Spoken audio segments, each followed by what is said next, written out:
Good morning my dear student. आज आप लोगों को मैं शिक्षा नीतियों के बारे में बताने जा रहा हूं, जो कि वेरी वेरी इंपॉर्टेंट क्वेश्चन है। आपके सीटेट के क्वेश्चन में पक्का 100% यहाँ से क्वेश्चन आएगा। तो इस वीडियो में आप लास्ट तक बने रहिएगा और एक एक पॉइंट को मैं क्लियर करूँगा कि कहाँ से कैसे प्रश्न आता है। तो आइए देखते हैं कि हमारे देश में कब कब शिक्षा आयोग आया, कैसे उसका इतिहास रहा है और उस इतिहास के अकॉर्डिंग हमारे एजुकेशन में क्या परिवर्तन आया है। तो जब हमारा भारत देश स्वतंत्र हुआ 15 अगस्त सन 1947 को, उसके बाद प्रथम आयोग जो बना राधा कृष्णन आयोग बना, जिसको विश्वविद्यालय आयोग के नाम से जाना जाता है। वह सन 1948 ईस्वी में कब बना था? ये 1948 ईस्वी में इसका क्या नाम था? राधा कृष्णन आयोग। जब भारत स्वतंत्र हुआ था तो प्रथम आयोग यही राधा कृष्णन आयोग के नाम से आया। फिर उसके बाद जो दूसरा आयोग आया था सन 1952 ईस्वी, जिसको माध्यमिक शिक्षा आयोग के नाम से जाना जाता है। माध्यमिक शिक्षा आयोग, ठीक इसी को बोला जाता है मुदालियर आयोग।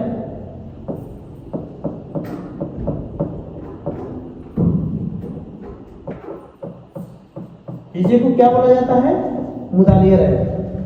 ठीक, पहला आयोग 1948 में स्वतंत्रता के पश्चात प्रथम आयोग का गठन किया गया था, जिसको राधा कृष्णन आयोग के नाम से जाना जाता है, विश्वविद्यालय आयोग के नाम से जाना जाता है। दूसरा आपका 1952 माध्यमिक शिक्षा आयोग और मुदालियर आयोग के नाम से जाना जाता है। ठीक, तीसरा सन 1964 ईस्वी में एक कोठारी आयोग है। 1964 ईस्वी में कौन सा आयोग आया? कोठारी आयोग। फिर उसके बाद हम लोग देखते हैं 1968 में नई शिक्षा नीति आई। नई शिक्षा नीति। फिर उसके बाद दूसरी नई शिक्षा नीति भारत देश में कब आई? 1986 ईस्वी। दूसरी नई शिक्षा नीति।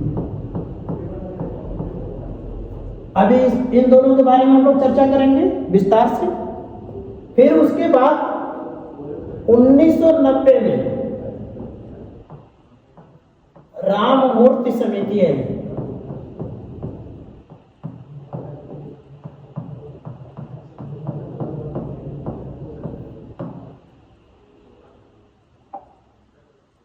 ठीक, नीचे का मिटा दे रहे हैं।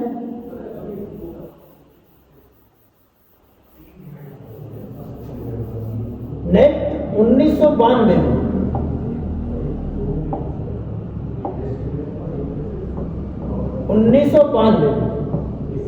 Action plan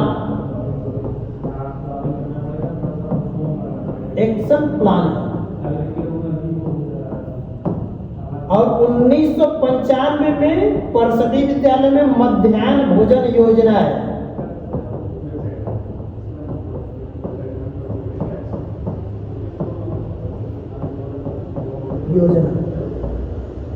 very very important question है। फिर उसके बाद 2020 में नई शिक्षा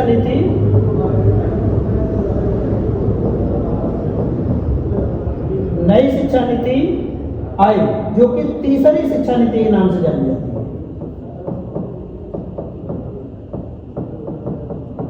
जो कि तीसरी शिक्षा नीति के नाम से जानी जाती है। और इन्हीं तीनों के बारे में हम लोग विस्तार से अध्ययन करेंगे। चलते हैं, देखते हैं।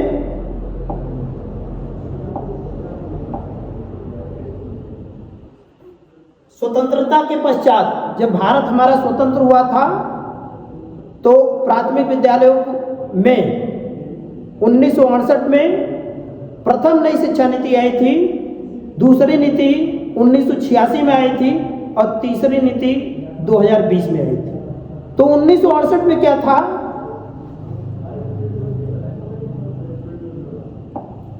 1968 यहां से क्वेश्चन पूछा जाता है, स्वतंत्र भारत में प्रथम नई शिक्षा नीति कब आई थी?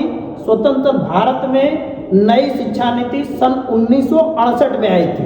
इसमें जो एजुकेशन का स्ट्रक्चर था 10+2, मतलब 10वीं प्लस 2 साल का 11 और 12, 10वीं प्लस 12वीं। फिर 1968 1986 1986 में दूसरी नई शिक्षा नीति।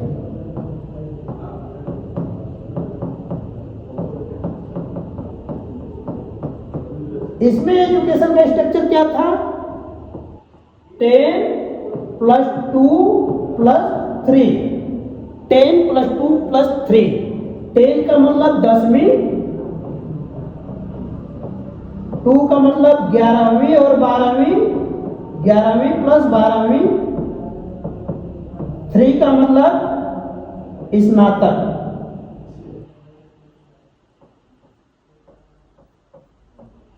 स्नातक first year, second year, third year, मतलब कि 10+2+3। और इन्होंने क्या बताया था कि मातृभाषा का प्रयोग होना चाहिए, जीडीपी का 6% होना चाहिए। अब तीसरी नई शिक्षा नीति कब आई? तीसरी नई शिक्षा नीति 2020 में, उसको देखते हैं हम लोग। 2020 में तीसरी नई शिक्षा नीति।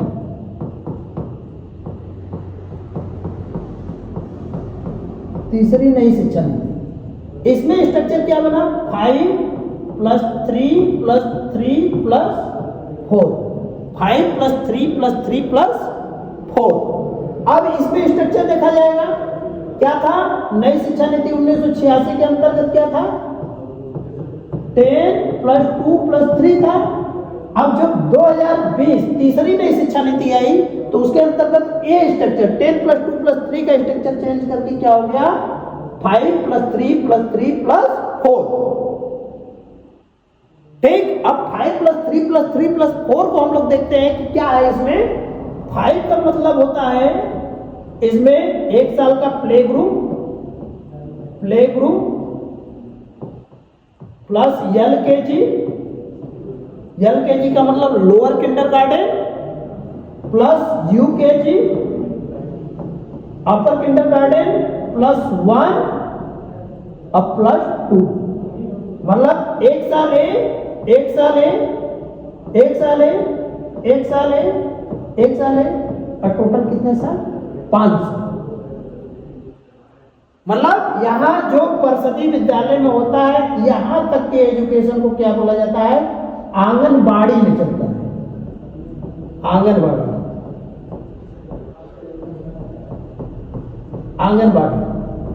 और कॉन्वेंट स्कूल में जो ये स्ट्रक्चर चलाया जाता है, प्ले ग्रुप, एलकेजी, यूकेजी 1, 2, जो 5 साल के स्ट्रक्चर में बताया गया नई शिक्षा नीति 2020 के तहत। जबकि ये क्या था? 10+2+3 का स्ट्रक्चर था। 6 वर्ष में बच्चा आपके पास आएगा, यहाँ पर क्या 3 वर्ष में आपके पास बच्चा आ जाएगा। 3 वर्ष में जब एडमिशन होगा 1, 2, 3, 6 वर्ष हो जाएगा। 6 वर्ष में 1 में जाएगा, 1, 2, ये 5 साल का स्ट्रक्चर। फिर उसके बाद 3 साल का जो स्ट्रक्चर ये बना, 3 साल का, जिसमें 3, 4, 5, की कक्षाओं को रखा गया।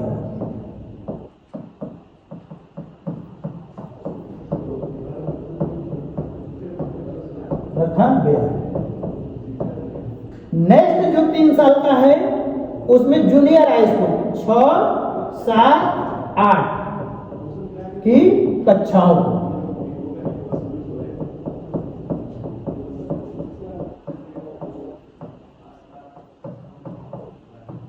और नेक्स्ट 4 साल का जो एजुकेशन है वो 4 साल का आपका 9, 10, 11, 12 की कक्षाओं को।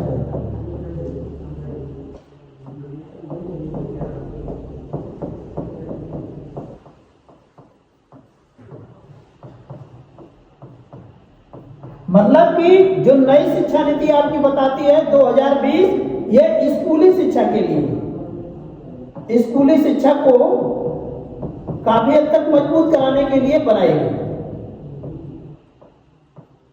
जबकि 1986 की दूसरी नई शिक्षा नीति थी तो वो क्या 10+2+3 का स्ट्रक्चर बताती थी, मतलब वो ग्रेजुएशन स्तर तक का वो कवर करती थी।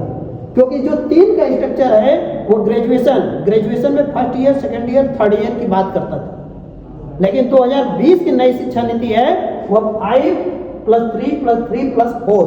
और वेरी वेरी इंपॉर्टेंट क्वेश्चन है, इस बार के पेपर में आपको पूछा जा सकता है कि 2020 कौन सी शिक्षा नीति है स्वतंत्र भारत की। स्वतंत्र भारत की ये तीसरी नई शिक्षा नीति है जिसमें 10+2, जिसमें 5+3+3+4 मतलब 12वीं तक की कक्षा को उन्होंने लिया कि 12वीं तक की कक्षा को हम कैसे प्रमोट करेंगे। तो इस तरीके का, और इसमें विशेष खास तरीके से बात रखी गई थी, यह शिक्षा जो दिया जाएगा शिक्षा मातृभाषा में दी जाएगी। मातृभाषा, शिक्षा मातृभाषा प्लस जीडीपी का 6% खर्च करने का लक्ष्य रखा गया है। तो ये मेन चीज थी कि स्वतंत्रता के पश्चात सर्वप्रथम कौन सा आयोग आया था, राधाकृष्णन आयोग सन 1948 में। 1952 ईस्वी में मुदालियर आयोग जिसको माध्यमिक शिक्षा आयोग के नाम से जाना जाता है। 1964 ईस्वी में कोठारी आयोग आया। फिर 1968 ईस्वी में स्वतंत्र भारत की प्रथम नई शिक्षा नीति है। फिर 1986 में स्वतंत्र भारत की दूसरी नई शिक्षा नीति है। और उसी के तहत 1987 में ऑपरेशन ब्लैक बोर्ड का निर्माण।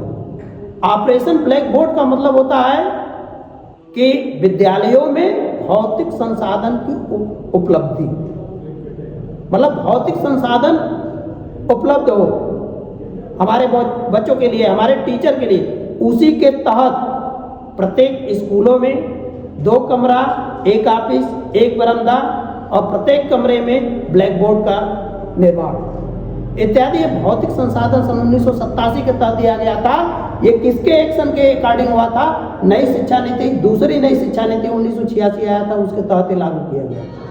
अब स्वतंत्र भारत की ये तीसरी नई शिक्षा नीति 2020 आई है जिसमें भौतिक संसाधन तो सारे उपलब्ध तो कराने की बात कही गई है, लेकिन जो स्ट्रक्चर था, मेन स्ट्रक्चर था 10+2+3 का, वो 5+3+3+4 के स्ट्रक्चर में चेंज कर दिया गया कि मेरा जो छोटा बालक कॉन्वेंट में 3 वर्ष में एडमिशन लेता है, हमारे सरकारी स्कूलों में वो 6 वर्ष में एडमिशन लेता है, तो उसको रोकने के लिए हम कैसे? तो यहाँ पर भी वो आंगनबाड़ी का प्रावधान पहले से ही था, उसको सुदृढ़ करने के लिए एक कानून में, नई शिक्षा नीति में बना दिया गया कि 5+3+3+4 का स्ट्रक्चर होना जरूरी है।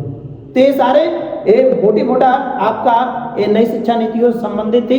1 या 2 प्रश्न यहाँ से आएंगे, आप उसको अच्छे तरीके से कर लीजिएगा।